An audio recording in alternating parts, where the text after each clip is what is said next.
আমরা যারা কোরিয়ায় থাকি তারা আমাদের ছেলে সন্তানকে যদি ইসলামের দায়ী বানাতে চাই তাহলে প্রথম থেকে কিভাবে শুরু করব এবং কোথায় বা কোন প্রতিষ্ঠানে ভর্তি করাবো এবং এর পরের ধাপে কোথায় কিভাবে শুরু করব শেষ পর্যন্ত বলবেন ইনশাআল্লাহ। দেখুন প্রবাসী ভাইরা যারা এই দেশে ফ্যামিলি নিয়ে আছেন, আপনাদের হয়তো আরেকটু সময় লাগবে। আপনাদের নিজেদেরকে মসজিদ ভিত্তিক বিভিন্ন মাদ্রাসা গড়ে তুলতে হবে।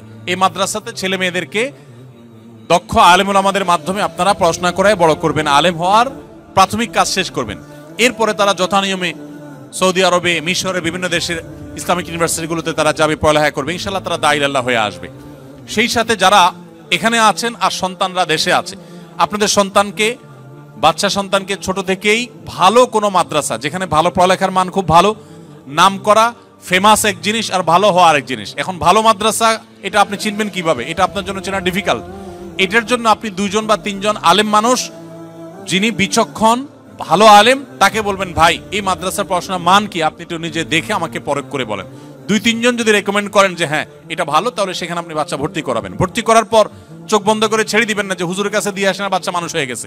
একটার পর একটা আপনি ফলো আপ করতে থাকবেন নিয়মিত, যে বাচ্চা ঠিক মতো আছে কিনা, পড়তেছে কিনা, পড়ালেখা, নামাজ কালাম, ইবাদত বন্দি সব ঠিক আছে কিনা। এরপর আপনি একটা পর্যায়ে ওই সন্তানকে সামনের দিকে একই রুটে একই নিয়মে আপনি নিয়ে আসবেন, প্রয়োজনে দেশের বাইরে পাঠাবেন ইনশাআল্লাহ। কিন্তু নিশ্চয়ই 2-3 জন আলেমের তত্ত্বাবধানে বাচ্চাকে রাখবেন এবং মাঝে মধ্যে আলেমদেরকে দিয়ে চেক করাবেন যে ঠিক আছে কিনা।